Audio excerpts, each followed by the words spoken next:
Mavis, the quarry diesel, had been doing odd jobs around the railway. She was delighted to get out of the quarry and loved exploring new places. One morning, the Fat Controller came to see her. I need you to take a delivery of fuel to the scrapyard. The other engines are busy, and it's not a job they particularly enjoy. Oh, I don't mind. Is there anything you want me to do afterwards? Just some shunting. I knew I could rely on you. She was soon happily trundling along the line. But her mood soon changed when she arrived. Large piles of scrap lay everywhere, and the air grew cold. A diesel sat waiting for her. "Hello," chirped Mavis. "I've brought your—" "About time you showed up," growled the diesel. Mavis was standing no nonsense. "Excuse me, I'm right on time." "Are you calling me a liar?" "I'm sure you've been called worse," she said smugly, and she flounced away before the diesel could say another word. Later, she was shunting in the yard with Thomas. "I can see why you don't like going there." "Too right. "We're certainly grateful for—" Thomas was suddenly interrupted as the Fat Controller arrived. I thought I could rely on you to deliver fuel, but the scrapyard had told me they haven't received any chankers." But I did, sir, honestly." "Perhaps you're not as ready for bigger jobs as I thought. You will return to the quarry until I can trust you again." With that, Mavis rolled sadly away. The next day, Thomas was telling Gordon all about Mavis. "I'm worried," he said. "This isn't like her." "Pah! She's only a small engine. She should stay out of the way." "You've made mistakes too," said Thomas crossly. "Anyway, I've spoken to Driver, and we've got a plan." "A plan?"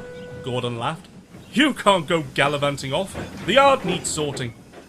"Well," said Thomas, "do you remember that alliance we had? Well, let's just say I owe you one." "What? Thomas, get back here!" That night, Thomas arrived at the scrapyards with a new train of fuel. The diesel smirked when he saw him. Well, well, well. Fuel and another steamer for the scrap heap. You'll look right at home here. But Thomas just smiled. "Have a good evening," and he puffed away. I'll have a better one than you. He took the trucks to an old siding at the back of the yard. Next to them were the trucks that Mavis had brought. This is too easy. If I can get one engine into trouble, I can do it again. "I beg your pardon." The diesel froze. Standing in the brake van was the Fat Controller. "Explain yourself, now." The diesel didn't say a word. He just stared at his buffers. "Very well. Return to your shed. I shall deal with you later."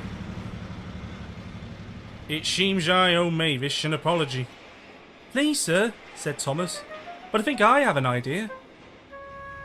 The next day, the diesel was sent to work at the quarry, whilst Mavis went to the station.